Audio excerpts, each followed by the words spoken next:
and welcome to my channel. In today's video we are going to talk about the real experiences that I have had in property that have basically sucked. It's made property been challenging, it's made it horrible, and it's just some of the real reasons why I call them pitfalls to investing in property. And you guys need to know about this because I know that a lot of people, they paint the best picture, the best scenarios, how they've come in and bought a house and have had no issues. And you know what? That is all a lie. So I want to share with you some of the extreme challenges that I've had investing in property. Now, the real reason why I got started in property was because I love the thought of offering quality housing to people who need it, especially those who may not be able to afford their own homes, but they want something that's just as beautiful as if it was their own home to live in. As well as that, also offer property where people can just come in,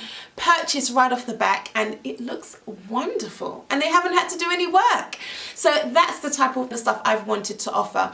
Another reason why I started investing in property is because I want to retire early. I want to be able to have financial abundance. I wanted money coming in every month without fail and me not having to work for that money. And I'm sure plenty of people want that type of thing. So I'm sure we can see eye to eye on that part. That's the main reason, right? And with laws changing, regulations changing every minute, it is getting more and more challenging. But that's another story. In today's video, I'm going to share these pitfalls that you guys need to know about, and I am going to share them with you right now. Stay tuned.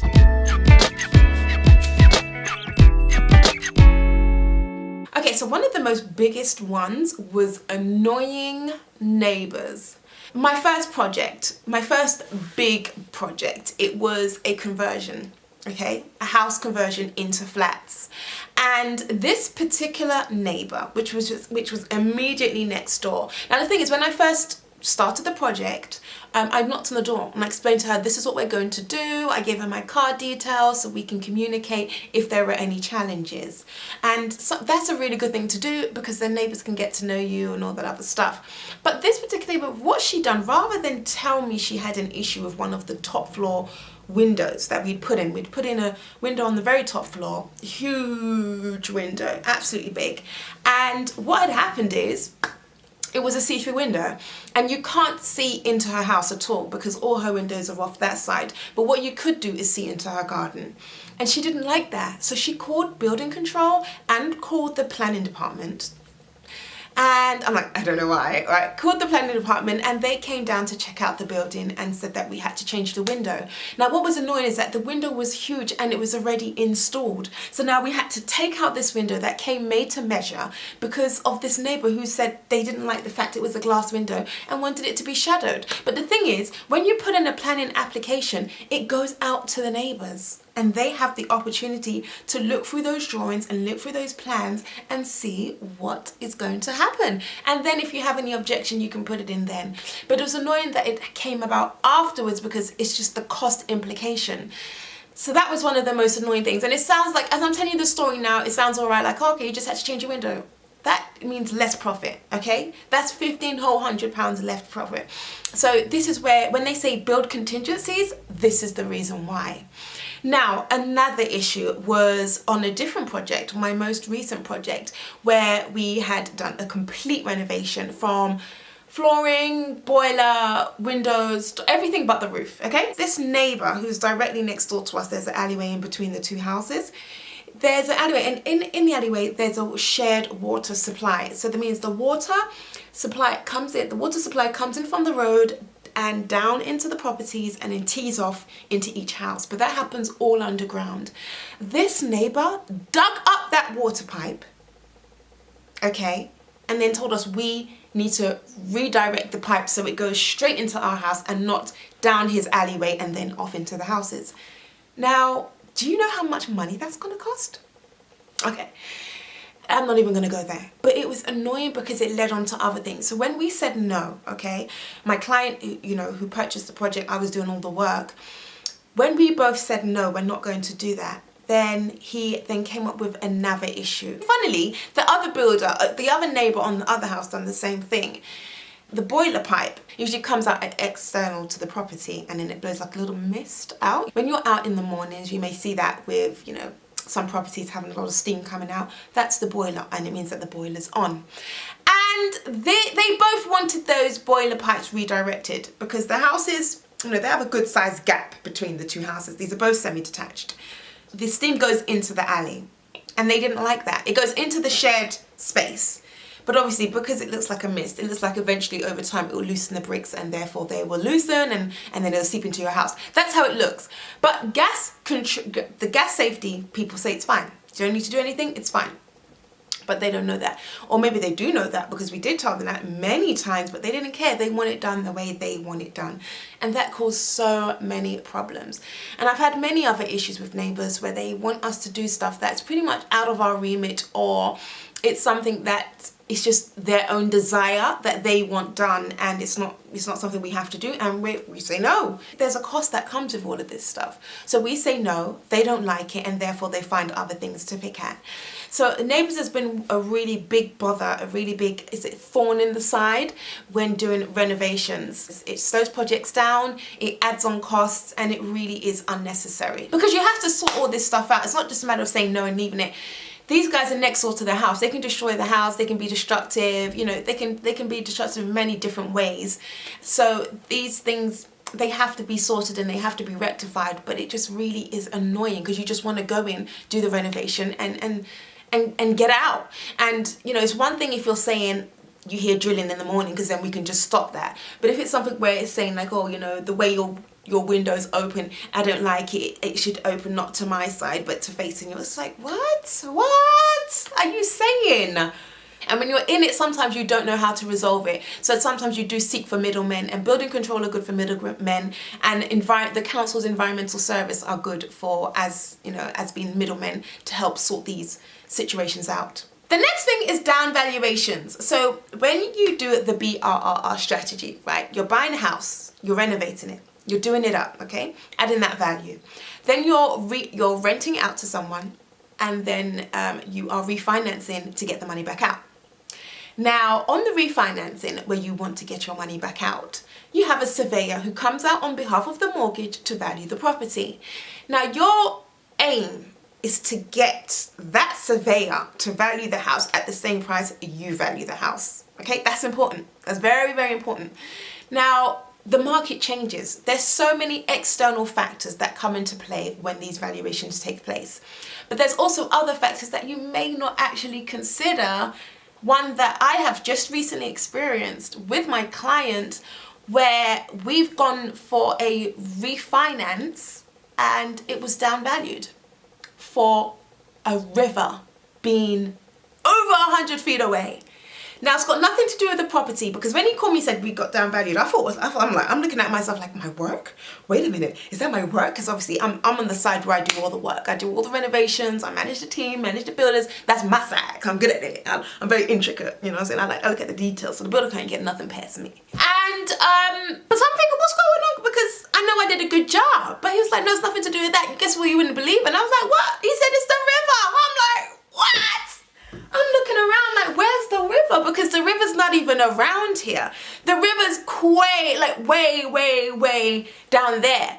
And he says, exactly. And I'm like, wow. So it's COVID-19. That's what it is. It's the COVID-19. They have to be down. It has to be that, because they down valuing property, so they're not lending as much on the basis that they don't have to give as much, and therefore they're not putting themselves in a sticky situation. Because although property prices have gone up from the backlog that's happened in March, January, how'd you go March, April, May, June, July, then obviously, you know, people are still coming in and looking to buy houses from that time, and they didn't get to do it then. They're still trying to do it now, because it doesn't mean their deposit went anywhere. They still got deposit, so they still want to spend the money, and they still want to buy their house, right? So that's why the market's going up right now.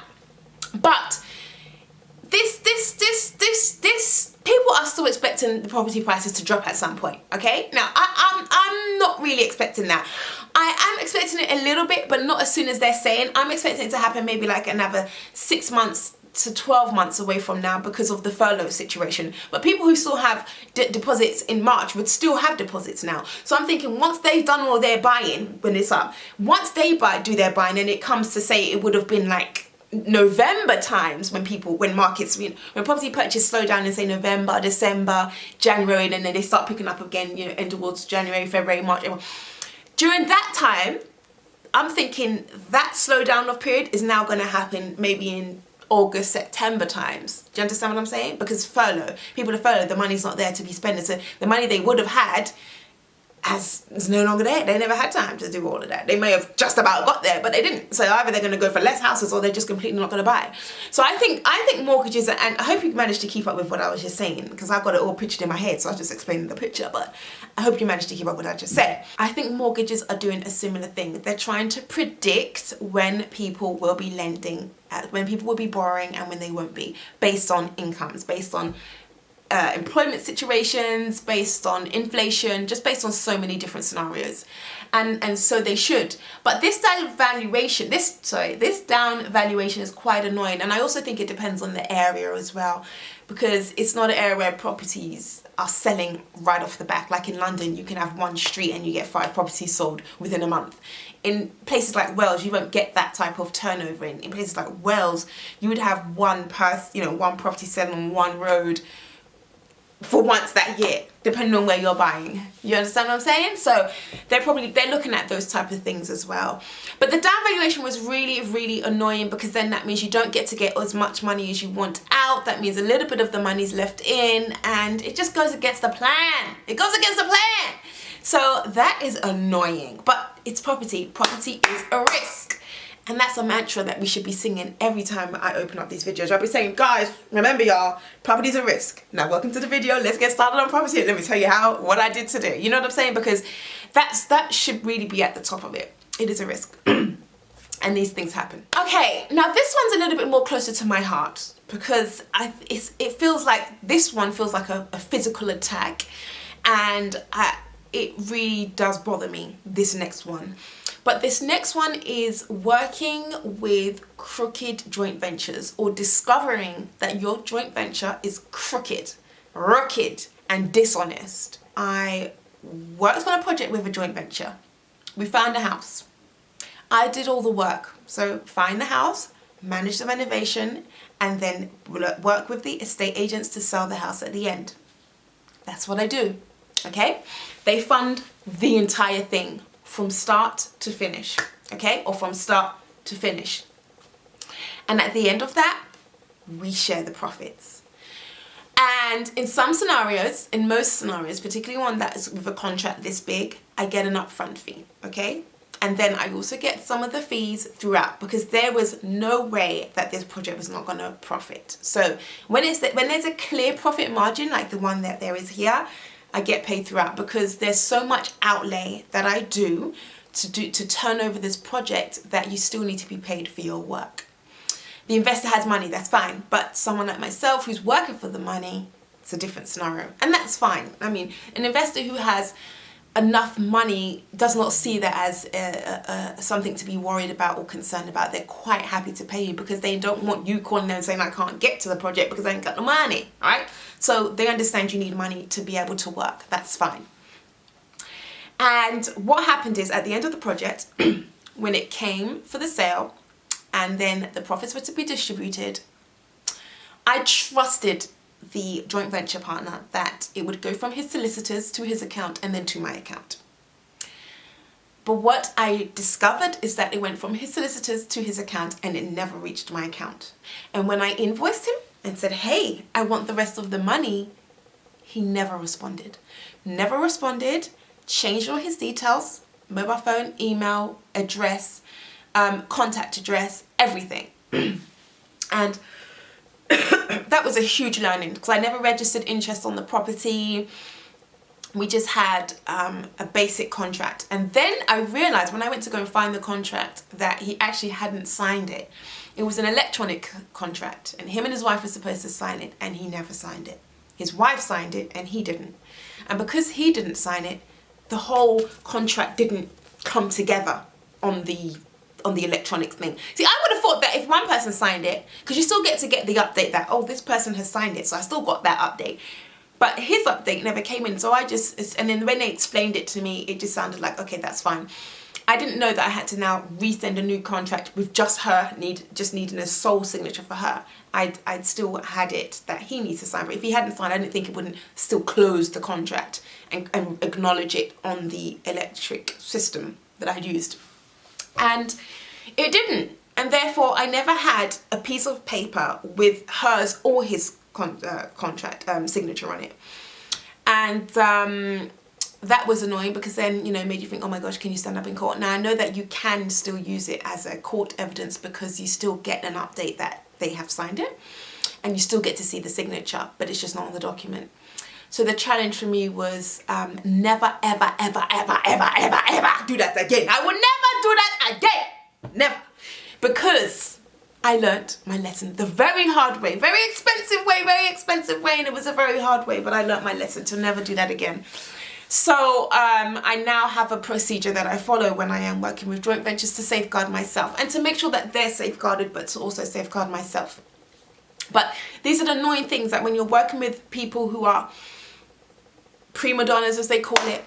I think he was slightly narcissistic, you know what I mean? But he had some ways that it made me realize that you have to protect yourself. You do. Okay, because I know what kind of person I am. I can only vouch for myself. But when you're working with new joint venture partners, you have to be careful. Okay, this one is a common one, and a lot of people experience this, but this is where you get gazumped, where you put an offer in to a property, and when you've got your offer in and then someone comes in and offers higher, and then the agent calls you back and says, oh, we've got a higher offer, are you willing to up yours? And I'm like, well, I put my offer in and no one was there at the time, so surely I should get the first dibs, right? And they're like, no, highest price. And it's like, oh no. And it's so annoying, because you can view a property and no one's there, and you just feel like, you know what, I got this one in the bag. And then you ask them all the questions. Is anyone interested? Is there much interest? You know, what's going on? They're like, oh no, there's not much interest. Oh no, no, no. Put your offer in.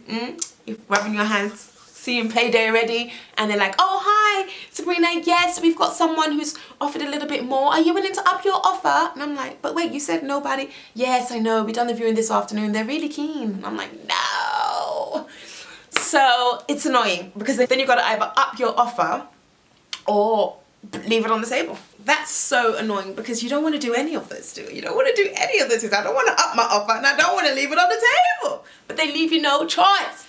So these are, you know, some of the most annoying experiences that happen, okay? And trust me, when you guys go through this, you're going to be like, oh my gosh, I remember Sabrina said this is what happens. You won't be so upset. It's just part of it. The next one is immoral business partners, okay?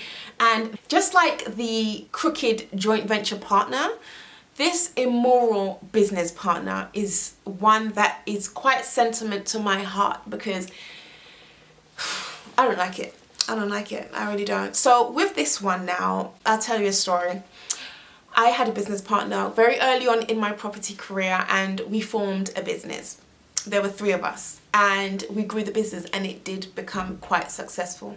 And this particular person, because we had so much success in the business, every time we got a house, we would celebrate, go out for dinner, go out for drinks. You know how it is, meet at cafes during the day to have our meetings. It was like we were always out eating, drinking, celebrating. It was just continuous. I'm not gonna lie, I thoroughly enjoyed it, because we were going to the highest skyscraping bars. You know, we were going to the restaurant on top of the bridge. It was many different experiences that I'd never experienced before. It was really nice. Success looked good. But this particular person one day did this, and it made me realize, wow. Now there were quite a few things that annoyed me about him. It wasn't just that, he was so tight. You know, 2 of us, there were 3 in the business. 2 of us had the same idea about how we were to run the business, okay? So we wanted nice bedding, nice mirrors, we wanted a lovely carpet to offer in the property. We wanted the property to come in and the person loves the property. That's what we wanted. But he didn't want that. He wanted that, but spending nothing. And I said, well, how are you gonna get that? He says, well, I don't know, we'll figure it out. Well, don't you go shopping. You go shopping. No, I joke, I didn't say that. But I'm like, all right, well, you go shopping and you go and buy the goods. I'll wait for you and good luck. But, you know, he never showed up with anything, because you can't show up with nothing unless you're on Facebook Marketing for days, looking and looking and looking, which I didn't even know about Facebook Market at the time. Had I known about Facebook Market, I would have utilized it, because I do now. I do now for my properties, and it saves me so much money. This is the time we should have been in business, because now I know about it. But at the time, I didn't know about it. So we were getting everything fresh from IKEA. Everything was brand spanking new from IKEA. And yes, it did cost a pretty penny, but we were getting the money back. We were making money. We was making good money too. Everyone was getting paid. This particular day, okay, we had a meeting. As we always do every single week. We meet up every single week, and we have 2-hour meetings, okay? And we met up and we had a 2-hour meeting. Now, at the beginning of the meetings, we do the Italian kiss, right? So it's 2 men and I'm the only female. We do the Italian kiss. Hey, mwah, mwah. And then you go and sit down. Oh, you know, you go sit down. Oh, I'm going to sit here. Excuse me. Yes. Hi. Come, how have you been? And we do all of that, right? My God. Let me tell you what happened. Let me tell you what happened. Oh. Okay, I'm just gonna say it. So what happened this day is this. Oh my gosh, I'm just gonna say it. I can't even believe it, but I'm just gonna say it. Okay, so what happened What happened this day is this. I'm even making mistakes. What happened this day is this. Okay, so we go in to do the kiss. So I kiss my first business partner. Hey, mwah, mwah, and that's it. Now, bearing in mind, they're both married. Both of them are married. One's been married for 30 years, one's been married for 35 years. They're both married, right? This business partner, I do the same thing. Hey, mwah. As I go around to kiss on the other side, do you know what he done? Oh, I don't even like this. I don't even like this. He came in and just kissed me like this, So he tries to do this. You know, you get like this. Hey. I was like,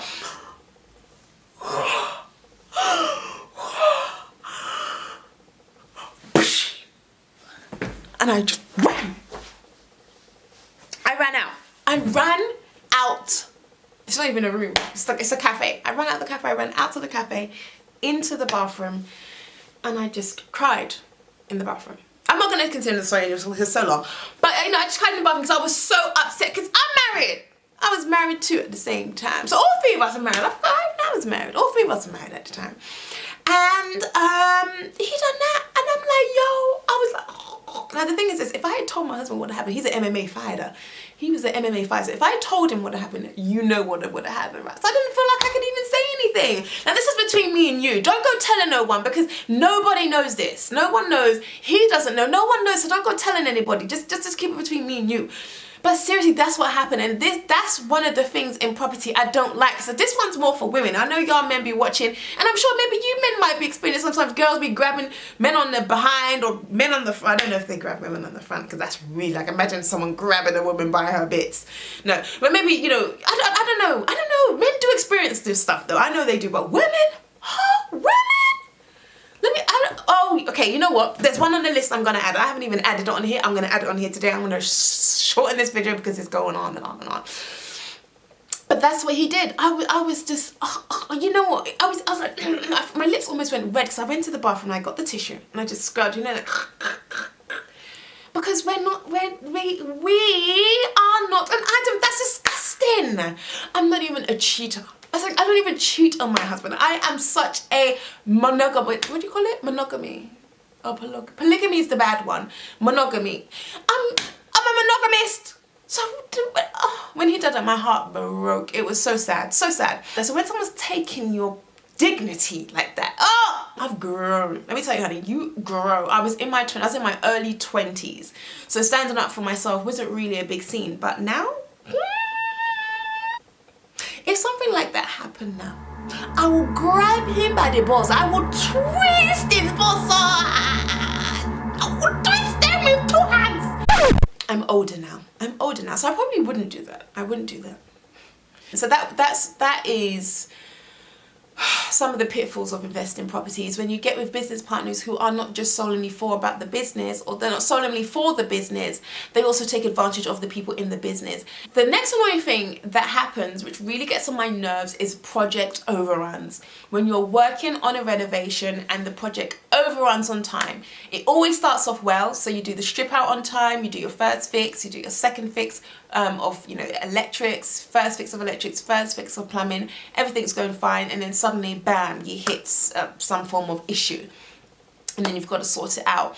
And those things really get on my nerve, because I find with project management, it's constantly problem solving. It's issue after issue that pops up, and you've got to make quick decisions within 5 minutes, 10 minutes, you know, as to how the project's gonna go. So that is one of the things that I find annoying, is because you just want it to move smoothly. You don't want to hear that, you know, the window's not fitting, or the window's not closing properly. What do we do? Do we get a new window? Do we get the windows people to come and adjust it? Or the plastering is not drying within time. What should we do?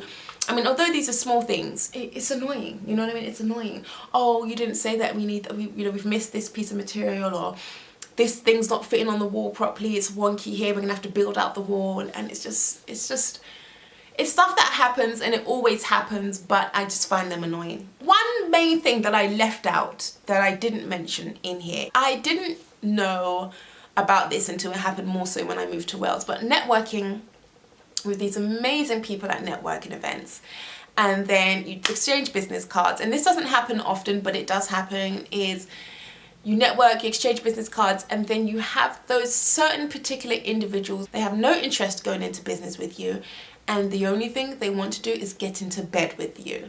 And that's annoying, because for me, you know, I take business very seriously, and as well as that, you just want to transact. You want to build your business like anyone does. So when we're going out for coffee twice, 3 times, you're interested in the business, you're asking about the numbers, you're asking about how it works, have you got any case studies? And then we go out for a meal, and I'm like, oh, this is getting nice, so we must be getting close to close. So I say, well, have you made a decision? You know what, let's talk about it over a meal. Okay, well, this sounds like I'm about to close. And then we get to the meal, just for him to say, you know, I haven't said this, but have I told you how beautiful you look? And I realized, wait, that's left. We're going right. You're talking left conversation. And he says, you know, I've always been wanting to say that when you smile, your teeth glisten like the sun. And I'm just shocked. I'm baffled. And he says, you know, the way you wear your hair, the way it drops by the sides, it's just, the woman, I've just never seen a woman so beautiful in my life. And I say to myself, this has got nothing to do with building a house or renovating or profit. So I say, oh, well, that's very kind of you to acknowledge and notice these things, but I'm here for us to discuss property. Have you made a decision on whether you want to move forward or not? And they sit back and they say, I would love to work with you. I want to work with you. But I don't think that us working together in business is going to be good if I can't keep my eyes off of you. And then I say, what? You know this is the 4th time we've met? You knew this at the very beginning, but you wanted to drag this out. And you know what? Some men do that because they don't get fine women every day that you can sit and have a dinner with, so you want to go and pretend and flog her along like this, like a carrot, isn't it? Oh, come on, here's the money, and you're there going for it like that. What? That's annoying. And I'm just having an honest conversation with you. I don't want you to judge me. This is an honest conversation. I should be able to say this to you without you saying anything, just listening. That sounds so terrible. But you know what I mean? We're just having a good conversation, so just, you know, that's what it is, and that is what happens. It's reality. These things happen, and I wanted to share them with you, so if it happens to you, at least you know. Because it happens to, you know, there are some sugar mamas out there who want to take you men out and you're looking all fine, looking all good. I mean, I've seen some fine brothers in property. Damn. But I never had the guts to swing them along like that. No. Plus, a woman should never be picking her man. She should be chosen. Property is not all glitz and glam. It's not roses, and it's not a get-rich-quick scheme. Unless you're starting off with a lot of money or a lot of big borrowed funds, it's not that. So those are the challenges that I've had, and I hope you've learned from them. Stay tuned for the next video, where we're going to talk about a few other important topics that you need to know about if you're going to invest in property. If you have not already hit that thumbs up button, then hit it, subscribe, hit the notifications, and I'll see you next time. Take care. Bye.